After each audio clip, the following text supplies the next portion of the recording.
Hey guys, welcome back to my channel and Happy New Year to all of you. So in today's video I'm going to be working on a bit of a project for myself which I'm calling my Travelling Flora Book and Box. Now I wanted to create this book because my family and I were going to go away for a few days into the Glasshouse Mountains and I wanted something to hold any kind of flora that I found during my walks, whether it be wildflowers, ferns, leaves, or even some sort of pretty weeds that I might find. And I created the box to house the book and to perhaps house any sort of finds that I just wanted to contain before I put in the book. So I'm going to bring you guys along for the process. I'll speed everything up and I hope you enjoy it. So here I've got a box that I got from an op shop that had some botanical cards and envelopes in it, and I thought it was the perfect size to use for my Flora box. So I've just emptied out those cards and I'm going to Mod Podge over some book pages, which actually this is a vintage herb book which has a mixture of black and white illustrations and text in it. So I decided I wanted to cover one half of the front of the lid with text and the other half I wanted to have this beautiful black and white illustration. The reason why I wanted it to be sort of half and half was because I was kind of thinking that if I found some nice pressed wildflowers or something like that, I can place those on the side that has the text, and it sort of offsets it quite nicely with the illustration. So I'm just going around the top of the box now, and I'm going to use some scissors to sort of cut that book page to mold it around the top of the lid. It's a little bit fiddly. You've just got to sort of do this like you would a present, just fold the corners in and try and do it as neatly as possible, but it doesn't really matter at the end of the day if it's a little bit untidy when it's just for you. So you can just see I'm just sort of using my fingers to sort of smooth some of the crinkles out a little bit here and there as well. It gets a little bit sticky, but it's okay. So I'm just going over the top of the book page with the Mod Podge to sort of seal it all together as well. And it gives it a nice a bit of a shinier look. And I do believe the Mod Podge that I'm using here is a matte Mod Podge.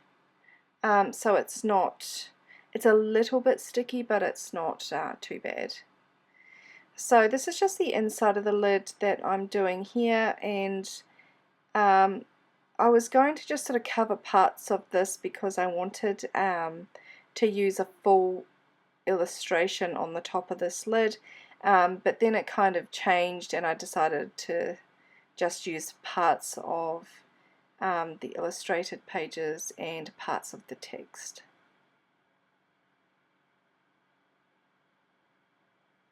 So I really I love the patina of this book page. I did have other book pages that were more about wildflowers and things like that, but the coloration of the pages was white, and I really wanted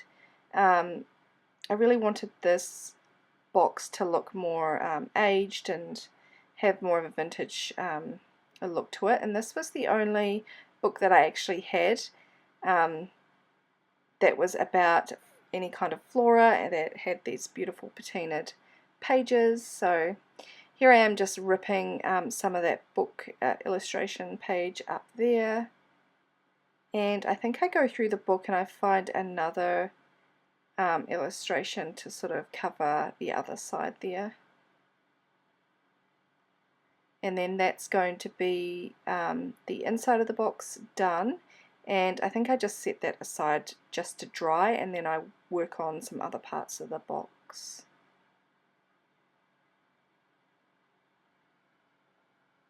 So I've obviously left it to dry, and I turned it sort of into a V shape, and I'd worked on the back, and I just covered the back with just plain text because you can't really see it. It doesn't matter, so I just did it like that. And I had a lot of trouble here at the side trying to fit this page on to meet up with the other book page there, but then I decided just to meet it up at the bottom there and leave a little bit of a gap. And I was going to go back and sort of recover it, and then I just didn't. It didn't really matter because it's on the bottom of the box anyway. It could have been done a lot neater and better, but it's fine. It's just for myself, and I was just taking it away anyway. So here I've just sort of folded that into the inside of the box, and I'm doing my best to fold this one over there. It's very fiddly, and I'm just using my fingers to try and press that into the corners as smoothly as I can. There's a lot of creases and things in there, but yeah, like I said, it's I do actually like that. It does bring a lot of texture to the box. I probably should have done that a bit more on purpose, but it's fine the way it is. And then I sort of skipped forward a little bit after I've done the other side, and I decided that I wanted to have a full page illustration on the bottom of the inside of the box. So this is the illustration that I chose, and I just sort of trimmed it down just to fit along there, and I'm just going to place it inside and seal it over the top, and then I'm going to set the box aside to dry. I'm probably going to go over it again with the Mod Podge to seal it a bit more, and there you can see me using my fingers again to smooth down some of the bubbles. And while that's drying, I'm actually going to be working on the Flora book.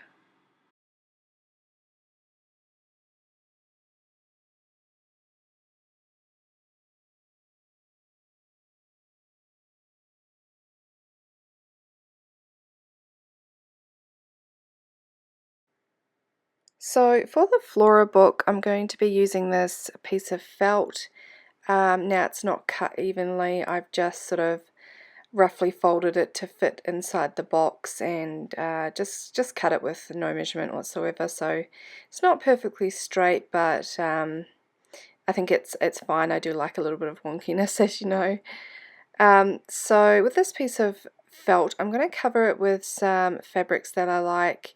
So this first piece I think I got in Happy Mail, and I actually think it's a napkin or a hanky, but it just has this beautiful rose floral pattern in these sort of browny red tones that I really love.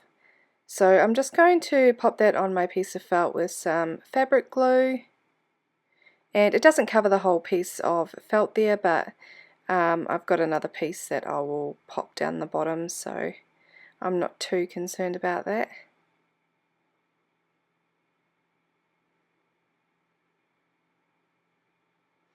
So I'm just going to trim this piece of fabric off here at the sides, just not really too straight, but I do like a little bit of overlap, so I've done that there. And here's this lovely piece of sort of green, I think it's burlap or hessian, I'm not too sure, but I just think it's beautiful. I also got this in Happy Mail, and I just think it's going to add a lovely texture to the front cover. So I'm just sort of cutting it in half. I want it to come approximately halfway up the bottom of the book. It's not measured or anything like that, it's just sort of roughly around about halfway, or maybe a little bit under. So I'm just going to grab my fabric glue and use that again to sort of temporarily adhere this to the book. Not too worried about it being on there properly, because I'm going to be doing some slow stitching all over this book a little bit later on. So I need to sort of cut that off, trim that off at the sides. Some was sort of coming out, but I just pulled it away. And in the middle here I found some beautiful lace, which I think again I got in Happy Mail, so I've been very spoilt. And I'm just popping that where the sort of the two pieces underneath meet, and I'm just going to grab my fabric glue again and adhere that to the front there.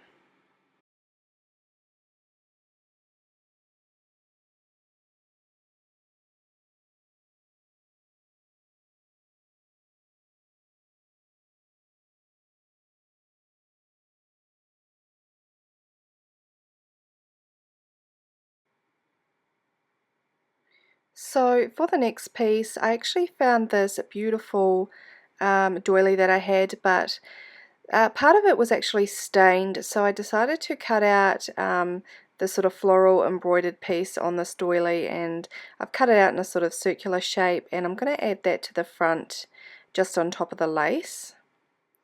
So I just used fabric glue to pop that down once again, and then what I'm going to do is I'm going to grab some embroidery floss to slow stitch a border around this beautiful floral embroidered piece here.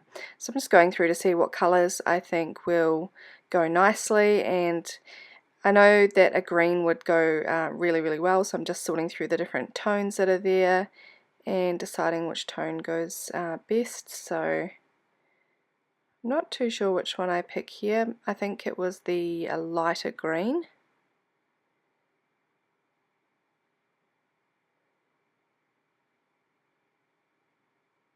So I just pop that aside, and I'm just going to grab out some embroidery floss, and I think this is 6 strands in this embroidery floss. So I'm just going to pull out 2 separate strands, just give it a tap on the end to loosen the fibres, and pull 2 strands out and pop those into my needle, and I'm just going to tie a knot at the end and then start doing a running stitch sort of border around this embroidered piece here. Now I'm pretty new to slow stitching, but I've been having a great time with what I've been doing so far. I've been doing some pieces on my own personal journal cover that I'm making for myself, and other little small bits and pieces here and there, so I'm really enjoying it, and this is just sort of practice for me at the moment, so I think you've got to get into a bit of a rhythm when it, oh, I'm sorry about that shaking of the camera there, I was just adjusting it. You've got to get into a bit of a rhythm, I think, with slow stitching, and it takes a lot of practice before you sort of find your rhythm with it. So it was very difficult for me to thread the needle through multiple times here, just because of the thickness of the fabric that I was working with. So I had the felt, I had the fabric underneath that, the floral one, I had that green sort of Hessian one, and then the embroidered piece. So I was working with a lot of pieces there, so I couldn't thread a lot on my needle at this one time. I think I could only do maybe 2 stitches on my needle at once.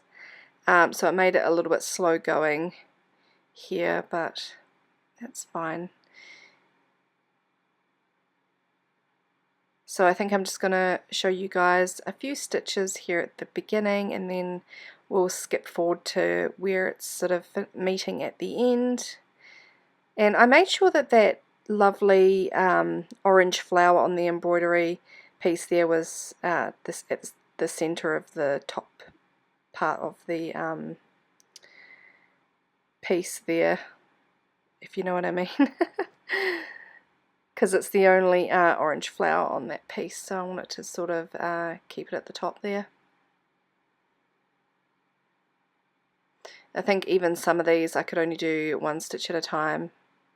And I know I sort of pierced my thumb multiple times, and I even got some knots in my embroidery floss, which is very frustrating. You can see me right there. I think I'd gotten a knot and I had to pull it off and get that knot out. So here I am finishing up the first sort of border piece that I've worked on, and I'm just going to tie a knot at the back here and snip those off. And then I actually decided that I wanted to go around for a second time to make another border around that to sort of tie it more into the front cover, so it blended a little bit better. So just repeating that, just putting the embroidery floss back in the needle and showing you that I'm going to go around a second time, and I try to keep my stitches sort of matching with each other here. They're not perfect, but just trying my best because I'm still a beginner.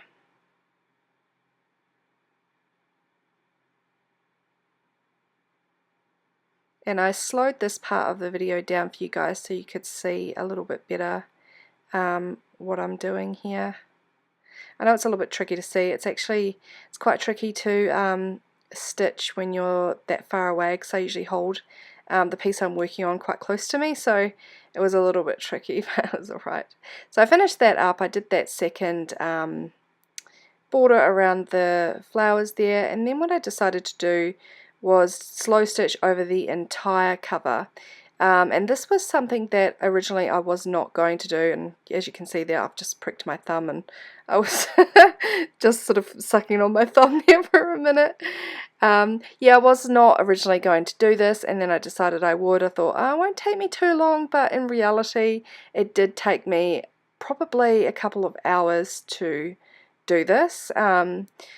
The top piece there with the fabric was easier to go through, so I was able to thread my needle several times through, but then as I got down to the lace and the hessian again, it became harder, so I could only do a few stitches at a time, so it ended up sort of slowing the process down quite a bit. So I'm just going to show you the first row that I'm doing here, and then I'm going to skip forward quite a bit so that you guys don't have to painstakingly watch me do the whole thing, and I'll finish it up on the front cover. So I'm just going to show you guys that I'm going to keep going down, up and down, up and down. So here we are, we've finished up pretty much all of the cover. Now it's not 100% perfect because I was trying to work around that embroidery piece there, and some of the stitches were a little bit wonky. They didn't meet up with one another, but I think that's okay. You know, it's handmade. It's fine like that, and it just takes practice. So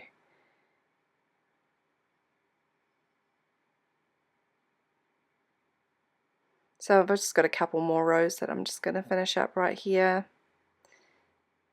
And in the end, I'm glad that I did slow stitch all over the front cover. I love the effect it's given, and the textured look.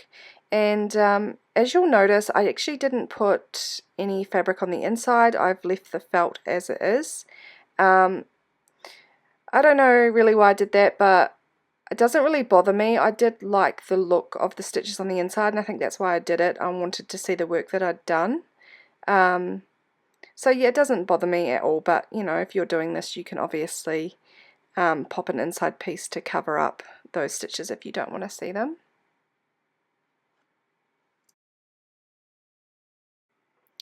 So everything's all finished up now, and I'm just checking it out to see what it looks like in the box, and I'm really happy with how it's turned out. I'm loving the way it looks inside this box. And now what I'm going to do is I'm going to work on the inside of the book, and it's skipped forward a little bit here, but what you can see me doing is I grabbed some clear pockets which were from a Simple Stories A5 size binder that I had. It was for a December daily that I failed many years ago, and I decided that'd be good to sort of place pressed flowers in, or a piece of paper with some pressed flowers in, so I've grabbed those. And then I've also grabbed some hand-dyed sheets of paper here. These are some that I made around about a week or two ago, and they were purple cabbage and red beetroot dyed papers, and they've turned out a really beautiful bluish purplish colour and a pink colour. And here you can just see me grabbing some more of those A5 size pockets and just sort of folding them in half. And I needed to slice one of the ends open, so I just sort of grabbed the scissors and cut that open there, and just sort of roughly folding it in half. And then I think I grabbed this eco dyed paper, but in the end I decided not to use it. I thought it would go really well in this book, but I sort of didn't want anything taken away from the flora that I put in there, so I thought the background would be a little bit too distracting.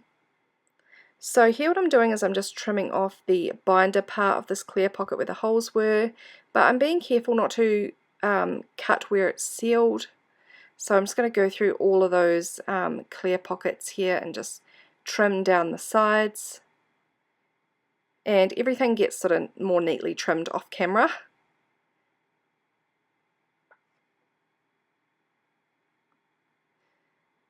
So I'm just going to grab them all, and then I'm going to alternate between the clear pockets and my hand-dyed papers. and I'm going to grab some handmade paper off camera and put that in as well. And just grabbing some more of my cabbage dyed paper and beetroot dyed paper. Just roughly sort of cutting around it. And then I'm just going to sew it in. So here it's already been sewed together, and as you can see, I've put in the handmade paper as well, and there's the beetroot dyed paper and cabbage dyed paper, more handmade paper, purple handmade paper. Just alternates, and the clear pockets there don't have any paper in them just yet. So what I'm going to do is I'm going to grab just this ruler here, and I'm just going to measure it up to see what size paper I would like to go on the inside, and I think I had a fan on, so it just blew my little piece of paper away. So I'm just checking to see they were all the same measurements. And here I've just grabbed my Fiskars cutter, and I'm just going to grab some paper. This is my photo paper. I think it's 120 GSM, maybe even a little bit heavier than that. And here I was painstakingly cutting one piece at a time. A little bit later on I grab a couple of pieces and do them to save time. So just popping it in there now. And this is going to be where it all sort of finishes up with the paper in there. And my book will be complete. And what I'm going to do now is I'm going to leave you guys, and I'm going to show you some footage that I took from up the Glasshouse Mountains, from in the rainforest up there, and some animals that we saw and things like that. But thank you so much for watching this video, and yeah, I'm wishing you guys a happy new year, and I'll speak to you in the next video. Bye guys!